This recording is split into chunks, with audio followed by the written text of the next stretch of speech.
Jansangram news, बातमीची सत्यता हीच आमची ओळख। प्रशासकीय परिसरामध्ये दारूचा अड्डा। जिल्हाधिकारी एसपी कार्यालयाच्या काही अंतरावर दारूचा अड्डा। पोलीस प्रशासनाची उघड डोळेझाक। दिवसाढवळ्या सुरू मद्यपानाचा प्रकार। प्रशासनाच्या दिव्याखाली अंधार। पोलिसांच्या नाकावर टिचून दारूच्या मैफिली। दारूबंदी जिल्हा अवैध दारू विरोधात गावोगावी ऑपरेशन वॉश आउट मोहीम।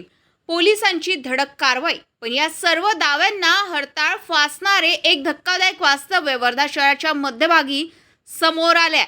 पंडित दीनदयाल उपाध्याय अंत्योदय योजनेअंतर्गत उभारण्यात आलेले सोनचेरे या विक्री केंद्र अनेक वर्षापासून बंद आहे। रोजगारासाठी उभारलेले हे केंद्र आता अक्षरशः तळीरामांचा अड्डा बनल्याचं चित्र आहे। येथे दारूच्या रिकामा बाटल्या, डिस्पोजेबल ग्लास, चखण्याची पाकिटे याचा खच पडलेला दिसतोय। दिवसाढवळ्या येथे मद्यपान सुरू असल्याचा आरोप स्थानिकांकडून केला जात आहे।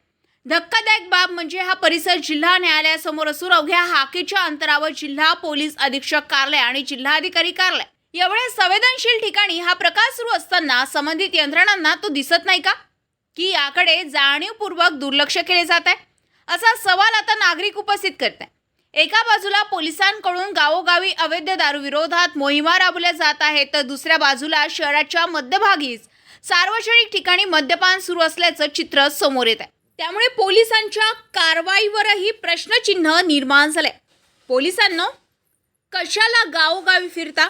दारू इथेच मुबलक मिळता, अशी उपरोधक प्रतिक्रिया आता नागरिक व्यक्त करीत आहे। हा प्रकार नेमका किती दिवस सुरू राहणार? रोजगारासाठी उभारलेला हॉकर्स प्लाझा पुन्हा मूळ उद्देशासाठी सुरू होणार, की तो कायमच दारूचा अड्डा राहणार? आणि सर्वात महत्त्वाचे म्हणजे या गंभीर प्रकारावर प्रशासन आणि पोलीस आता काय कारवाई करणार, याकडे सर्वांचं लक्ष लागलंय। रविराज गुबे, जनसंग्राम न्यूज, वर्धा।